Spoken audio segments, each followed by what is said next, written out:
Hello, everyone, and thank you for joining us today. Sometimes in life, we are forced to face a truth we never imagined. For someone who has spent a lifetime with a partner, discovering betrayal can feel like the ground disappearing beneath your feet.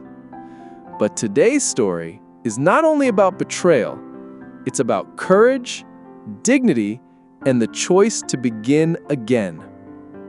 This is the story of a grandmother who, after discovering her husband's affair, chose not to be afraid, but to step forward into a new chapter of her life. I am a woman in my 70s. I spent more than 50 years with my husband. We married young, built a family together, and survived hardships side by side. I always believed we would be each other's last companion. But one day, I found a small crack in that belief.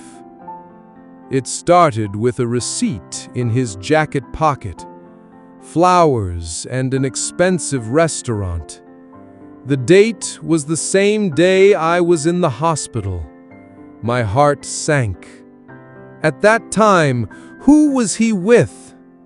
At first, I told myself I must be overthinking. But once suspicion began, I couldn't unsee the small things. Late nights, shirts carrying an unfamiliar scent, and the way he guarded his phone. Piece by piece, the puzzle came together, and denial was no longer possible. Finally, I couldn't hold it in any longer. I placed the phone with the message in front of him and asked quietly, "Tell me the truth. What is this?" His face drained of color. He lowered his head and muttered, "I'm sorry. I was foolish, but I never planned to leave home. This family was still my priority." Tears filled my eyes, a strange mix of pain and relief. Was that supposed to make it better? That he betrayed me, but not completely? It was then I realized I had a choice. I stood before the mirror often in those days. The wrinkles on my face told a long story, but my eyes still held strength.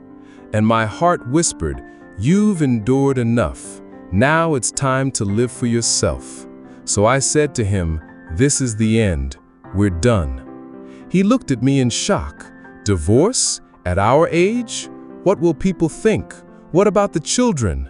I answered calmly, "People's opinions don't matter. I have been alone for a long time already. The only difference now is I will finally be alone on my own terms." When I told my children, they were surprised. "Mom, are you sure? Won't you be lonely?"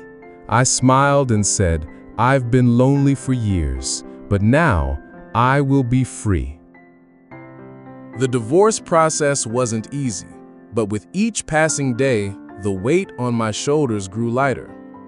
I began tending a small garden in the mornings, taking painting classes at the community center, and traveling with friends I hadn't seen in years. And most importantly, I rediscovered myself. Some people still ask, "How can you start over at your age?" And I tell them, starting over has nothing to do with age. It only takes courage. Now, when I look in the mirror, I smile and whisper, "Well done. At last, you're living as yourself." So, how did today's story touch you? This grandmother faced the deepest wound a marriage can bring, betrayal. But instead of surrendering to fear, she chose courage. She chose to honor her dignity, to live the rest of her days not in silence, but in freedom.